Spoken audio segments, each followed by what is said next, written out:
Girls, I have a terrific idea. Before we go home to spend Christmas with our families, why don't we have a little celebration right here, St. Olaf style? I will not drink eggnog while wearing a cast iron brassiere. We don't do that at Christmas. We do that at Easter. Did you not sleep again last night? No, and it's been 3 nights in a row. Honey, have you tried drinking warm milk before you go to bed? No, I can't drink warm milk. It reminds me of the time Cousin Enoch fell into the vat of milk at the dairy. Goodness, was he hurt? Oh, no. In fact, it began the annual tradition of the St. Olaf milk diving tournament.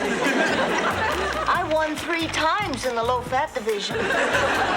Eventually, they discontinued the event when several spectators were caught dipping their Oreo cookies in the winner's swim trunks.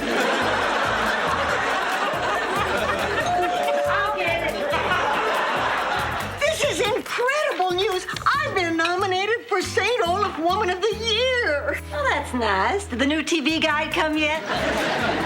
Blanche, you don't understand. In St. Olaf, this is the highest honor there is.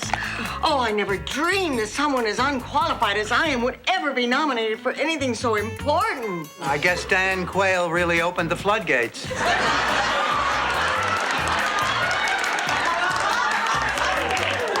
Last year, Gretchen Lillehammer won for running into the burning library and saving all the books. That is amazing. How'd she do that? She took 2 books in one hand and 1 in the other and ran like the Dickens. Your library only has 3 books. What happens when a person's read them all? I guess we'll cross that bridge when we get to it. It's not that easy to make new friends. It sure wasn't for the first Eskimo family that moved to St. Olaf.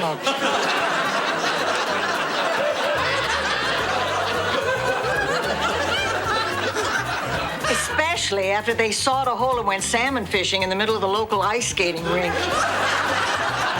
And then there was the Halloween they gave all the kids whale blubber. And then there was the time they borrowed every ice tray in town to build an addition over their garage.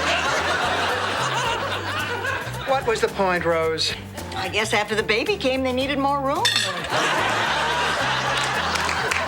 The point of the story, well, gradually they were able to make friends, and they ended up the most popular family in town. But only because they went out and met people. Isn't that right, Rose? No, it was because in the drought of '49, their house melted and kept the town from dehydrating. Oh, this is terrible. The ladies' auxiliary puts me in charge of the variety show, and we can't come up with one decent act. I was just thinking, it's too bad we're not back in St. Olaf. Why, they have a lot of talent back in St. Olaf? No, it's lunchtime there.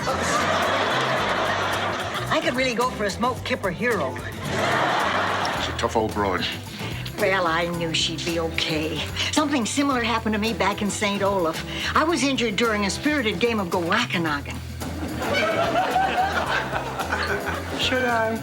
Oh, what the hell? Rose, what is Galacon? It's a lot like baseball, except instead of hitting a ball, you whack yourself on the head. After 10 whacks, if you're still standing, you take first base. It's usually a very low-scoring game. I almost lost my Becky when I stuck my nose into her business. Now, believe me, it is not worth it. Blanche is right. The same thing happened to the Big Botters back in St. Olaf. You see, Gretchen had this thing for Buddy, but Mr. Big Botter didn't approve. He did his best to keep them apart, but one day he came home early and he found Gretchen and Buddy in, how will I say it, a most indelicate situation. What did he do? Well, he yelled at them to stop, but they wouldn't, so he turned the hose on them. He turned the hose on them? They were in the front yard. Wait a minute, Rose.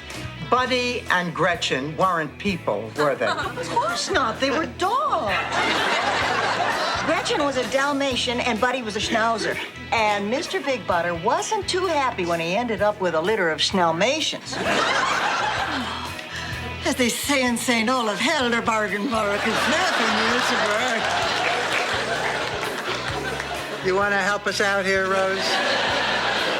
Well, there's really no English word for gefluffen.